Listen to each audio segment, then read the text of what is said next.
beginning with the game tonight, UNC at Kansas. This is number 9 in the country at number 1 in the country. The season's been going on for less than a week. We're already here. Heaters to start the year. Love it. I love it. Like I said, they scheduled the top half of their non-conference schedule very well. Yesterday, we talked a lot about UNC's kind of how they match up with Kansas. Biggest concern for UNC is their ability to contain elite post players and rebound with teams that have elite post players. And when you're going up against Hunter Dickinson, it's like, well, yep, 7'2", 265. I think you're going to be tested. All-American, I think you're going to be tested.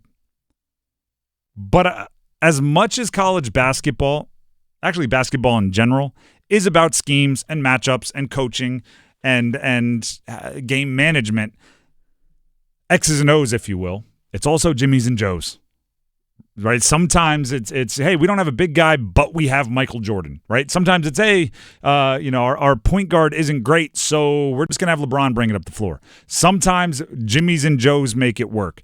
So yesterday we talked a lot about the matchup of teams. Today, I want to highlight the matchup of dudes. RJ Davis has his first spotlight moment tonight on the road in Allen Fieldhouse, the home of basketball, against the number 1 team in the country, to really kick off his final year of college basketball. Right now, if you go look up the odds on who's going to be the Wooden Award winner, that goes to the Player of the Year nationally, there is a tie for the betting favorite. It is the shooting guard for the UNC Tar Heels, RJ Davis, and Hunter Dickinson, the center for Kansas. They are tied atop the betting odds to win the award, and they're playing each other today. It's a bit like something like last night where Lamar and Joe Burrow were going nuts because those are 2 MVP candidates who, I mean, they don't guard each other. They're not on the field at the same time, but you can't tell me last night wasn't Lamar versus Joe Burrow. Right? RJ Davis is not going to be down there trying to front the post against Hunter Dickinson, and Hunter Dickinson isn't going to be chasing around RJ Davis on the perimeter. But you can't tell me tonight's game isn't RJ Davis versus Hunter Dickinson. Which, by the way, the top 5 in betting favorites to win the Wooden Award, there's the RJ Davis-Hunter Dickinson tie, then Cooper Flagg out of Duke, Mark Sears out of Alabama, and 5th is A.J. Storr, who is also a guard from Kansas. So that might be more of like the individual game X's and O's matchup where Davis and Storr are trying to do the same thing. What I know is this. R.J. Davis has a chance to put on the Superman cape and say, okay, 2/3 of the times down the floor, they're going to get a tough post bucket because Washington and Withers are doing their best, but they're just a little undersized. Okay, every 2/3 of the time we're coming down, I'm going to get a and one slashing bucket, or I'm going to get a 3 that is going to be worth more than your 2s. I'm going to put on the Superman cape and start his flamethrower of a final season with a bang. Which, by the way, you do know this is his final season.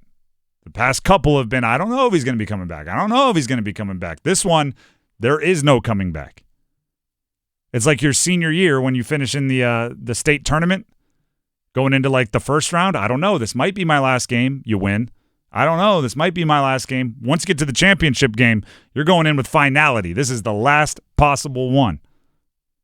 RJ Davis's last chance to be a Wooden Award winner, last chance to be a national champion, last chance to achieve the big and lofty goals, really the only couple that he hasn't achieved yet, really starts in earnest tonight against Kansas, and I'm looking forward to it. And by the way, Kansas-UNC, I believe this is the first time UNC has been at Kansas since like 1960. But they do have a nice little history here. Hubert Davis speaking to the media, the head coach of UNC, about that meaningful history between the two. The history of these two programs, playing each other. I played against Kansas in the Final Four in 91. Obviously, we played in the NCAA tournament my first year, 2012, 2013 in Kansas City.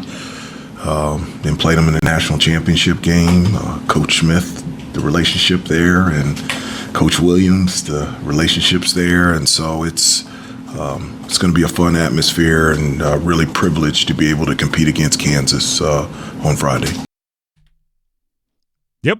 It's a cool one. I mean, blue bloods as blue bloods come. Kansas and UNC.